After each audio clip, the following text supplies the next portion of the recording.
Content. Ladies and gentlemen, welcome back to the Age of King's Hotseat with House Gardener. I know, it's a dark day.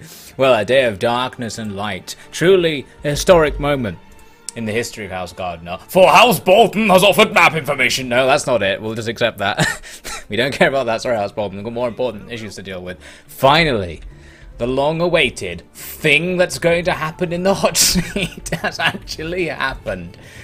And I know this because I actually checked it earlier to see if this was another turn I could just bullshit through and not even bother recording, perhaps. But no! Things are actually happening in this hot seat, and this is revolutionary. I'm so fired up. We've got a war. Martell, wordlessly apparently, and I'm not even saying anything. I didn't get a notification about it. They've declared war on me, and they've captured Ashford. I think my main force was in there, so clearly they have catapults, and were able to get in and take out my main force. And it looks like, they've got half a stack there, but the things are about a quarter. So yeah, they must have destroyed it, lost about half their men in the process. Interesting, they've got another stack there waiting to go with their king. And more troops there. So, it looks like it's finally happening. The question is, will they ally with Durrandon? Durrandon has forces here and here. And we can see the rest of their territory is drained. They must have more forces up here as well. I think Durrandon will probably join them in this war, which would be, well, it'll be much to their advantage at first until Martell screws them over, because Martell stands to gain a lot more because of their positioning. They'll be able to take all of this stuff down here. Possibly. Well, we'll see. It depends if they can beat me. I'm assuming I'll lose. But, we've got a lot of money. We can mobilize our economy, and we could probably actually take Ashford back right now. Looks like the enemy actually countercharged. I wasn't paying any attention. But they have in fact countercharged. Here you can see some enemy knights cutting through our pikemen from the front. Or are they? No, we might win that. We might win that. I've got all my archers together. I was just going to shoot their archers for a bit. But looks like the enemy actually fancy a battle. They're even out here as well. Look at that. Pikemen, walking forwards into our spears. Bit of a long way, but let's go around them with an extra unit just to take them out. I was really hoping we could use the advantage of our archers here, but it's proving a little bit difficult. I think most of them aren't actually even doing anything by the looks of things. At least try. Come on, men. It's just a grind by the looks of things. Our men just can't do this. They just can't do this. Let's see if we can mic them a little bit more here. There's these 7 guys standing on the capture point, holding by this massive column of our troops. Come on, their spearmen, I think, are a lot better than ours. That's one thing we do need to check, is actually what the general stats of their generic infantry are compared to ours, because I think I've spotted before that Gardener infantry is among the worst in the game, if not the worst. It's better than Wildlings infantry, but it may be the worst of the actual factions infantry, which of course could be a problem in battles such as this one, where we can't kill fucking archers in melee. I think our guys have like 2 attack, which is the second worst attack stat in the game after 1, I'll have you know. Look at this general blow. This guy had 5 men at the start of the battle. Now he's got 4, and he's already taken out a whole unit of swordsmen down here. Oh god. It's like we are actually going to win due to the victory timer here, because we can't kill the enemies on the goddamn point. I just moved on my archers to come and literally just stand on the capture point, so our capture weight is now so high. Where are they firing their arrows, by the way? Are they shooting? Oh yeah, they're shooting guys over there. We finally killed the goddamn general. Oof. That's gotta be it. That's gotta be it. There we go, we got it in the bloody end. Look at that. We lost 600 men, and they basically lost 600 men, 700 more specifically. That's a bad start to the war, but at least we're going to take our settlement back. So that's one bit of territory return. I don't think we can do the other one, but still. We'll see if my strategy, whatever it was, I've forgotten it at this point, will come to fruition. As we put our stack in here, that'll make it a little bit hard at least for the enemy to come and capture this place, especially with all these juicy archers to shoot the enemy in the city streets. It's kind of lame, because I can send my army to go and besiege Blackcrown, and they must have landed, like, a couple of these units must be catapults, because they landed and got into the castle. Like, well, they must have, I presume anyway, had a fleet come over, land a force just on the edge, it took it immediately with catapults. I think you need 2 units of catapults to break a castle wall as well. Anyway, we want to send letters to everyone, talking about the war, to gauge the opinions of all the other factions. And of course the first thing we're going to want to do is try to get Durrandon to not join the war against us, which they haven't done yet, but they probably will. But we need to convince them that if they help Martell in this situation, that Martell would gain more of an advantage than they do. So Durrandon has some strategic advantage to either be neutral or to join my side in this conflict, just because of the geography. They don't want Martell coming up to be outflanking them on 2 sides. So I'll start writing those letters. Let's see what I write in a second.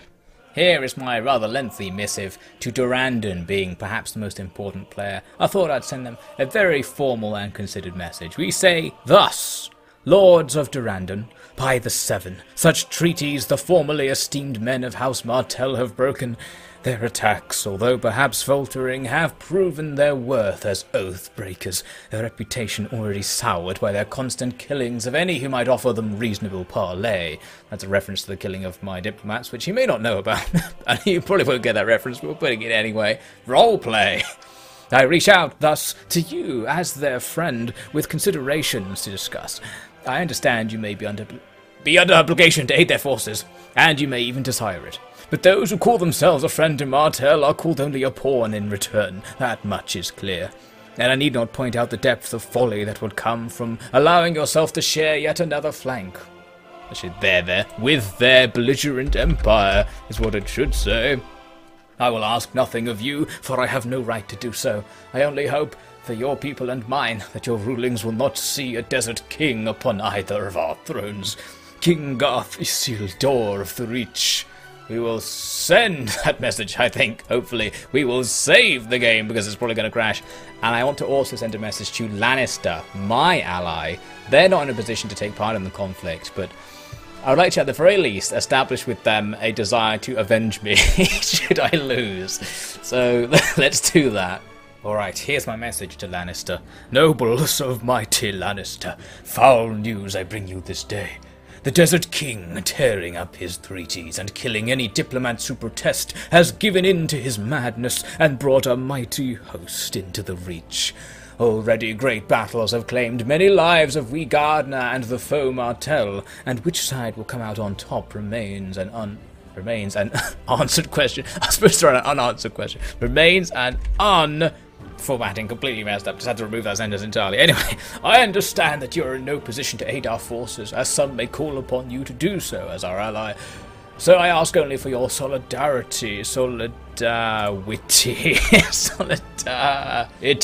against this uncalled for affront to the Seven Kingdoms, and that should worst come to worst and the Reach should fall, that you honour the memory of those noblemen who fought to hold back the tide.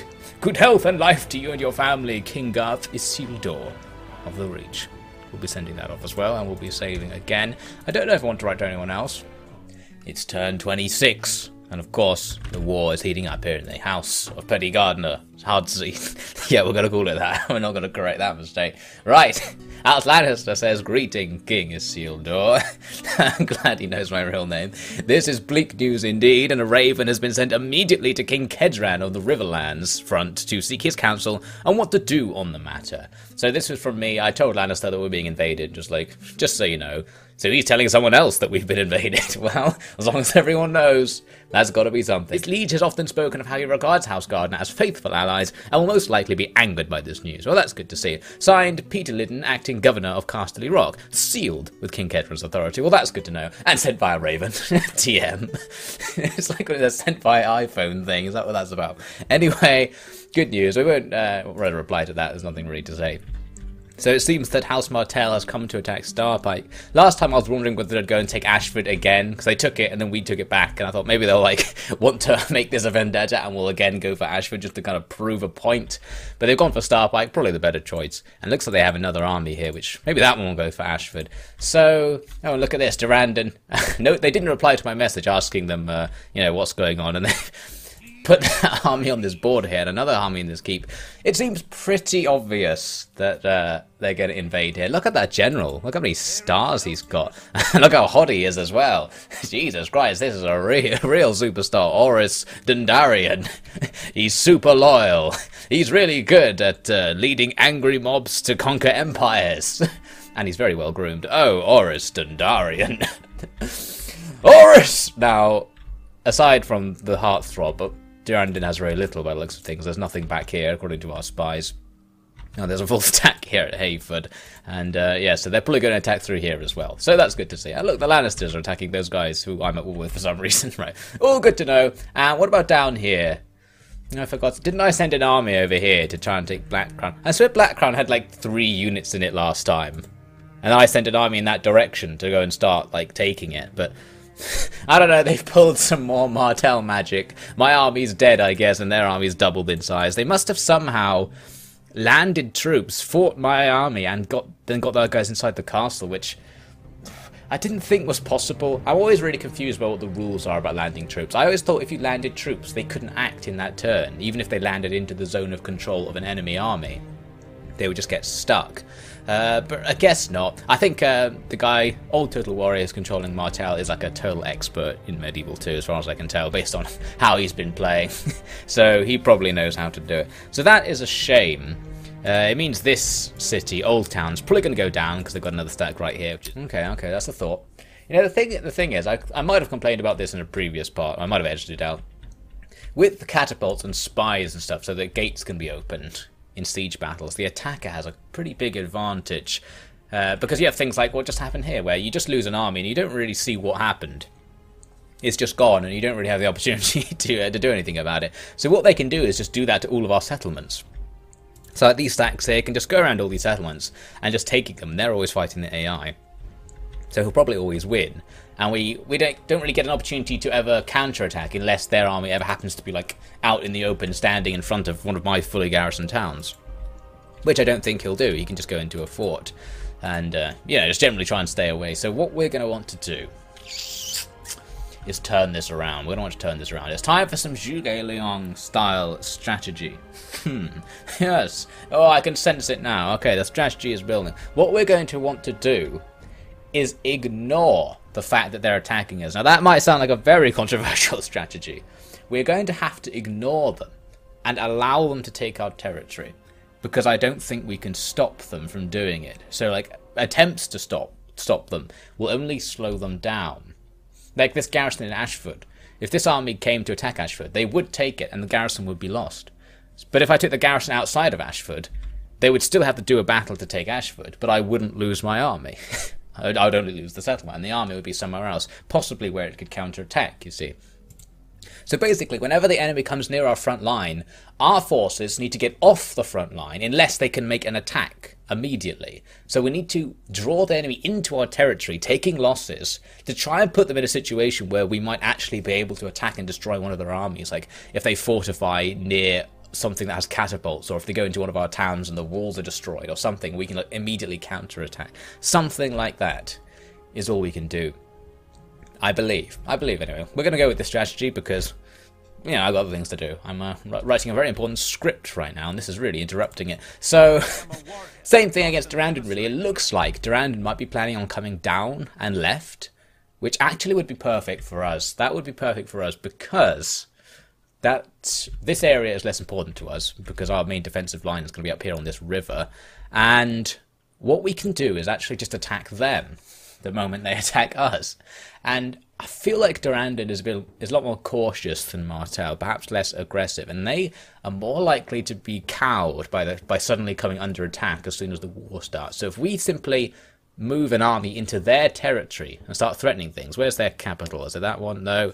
Oh, there it is. It's going to be pretty hard to reach their capital because it's all the way down there. So we can't threaten the capital. But we can like randomly take Hasty Hall.